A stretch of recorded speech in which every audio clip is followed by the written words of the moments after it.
make this connector. It's our own connector. And we also have made a kit to match the Cummins kit.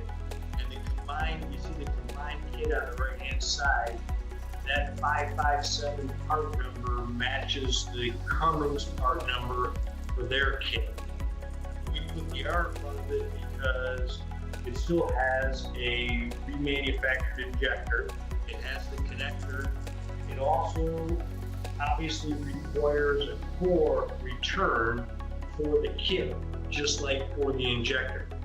So now you can buy the injector by itself from us. You can buy the connector by itself, or you can buy it as a combined kit.